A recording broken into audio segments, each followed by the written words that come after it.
Okay, in this video we're going to have a look at the battery in my Model T and what's wrong with it and the new replacement. So first let's have a look at the condition of the existing battery. We're going to use a hydrometer here to have a look at the specific gravity of each of the cells.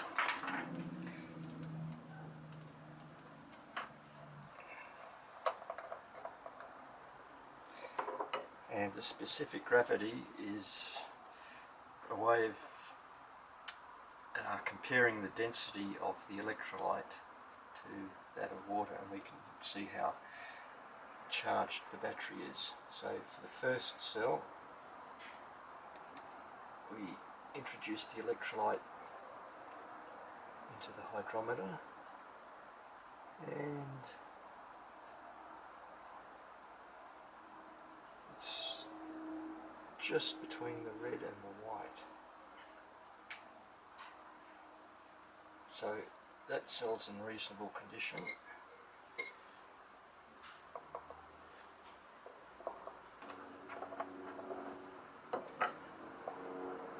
Now for the middle cell,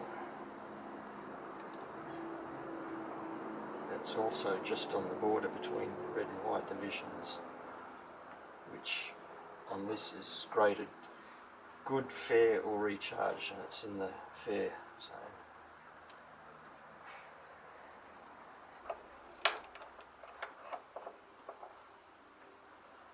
And for the last cell,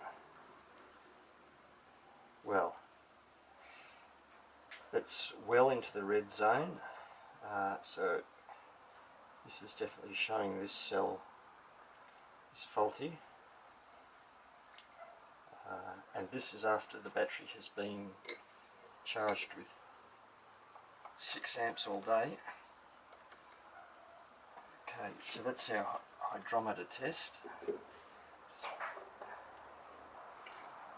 And another clue is the voltage. So we've got our digital multimeter here, and it's 5.94 volts. Ideally we'd like to see at least 6.2. So that's another clue to say that this battery has come to the end of its life. Okay, as final verification, we'll have a look at the voltage when I activate the starter motor. Okay, I'll just step on the starter switch. Okay, so we're down to around 3 volts. There is no way a battery in that condition will ever be able to start the car properly on the electric starter. So time to replace the battery. And the battery I'm going to use for the replacement is a red top Optima. Now this is a sealed lead acid battery that uses absorbed glass mat technology. So that means there's no liquid electrolyte as such. It's a paste, so the battery's unspillable, can be operated in any position, and it never needs topping up. Results from other people who've been using these is very good. I've had about 7 years out of the flooded lead acid batteries, and indications are that the Optima Red tops will last a good deal longer. And given that the cost of them is about at least twice that of a standard flooded lead acid battery, let's hope that is the case. Okay, the red top battery is installed and connected up. At some point in the future I'll have to fabricate some kind of clamp to keep it in position, but for now this is good enough to test it. Okay, time for the test. Let's prime it. Well, that's an improvement.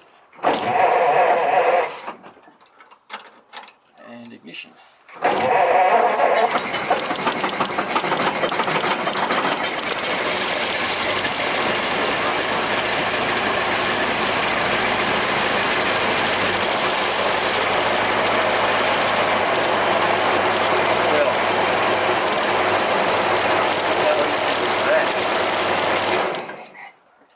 Okay, just one other important point.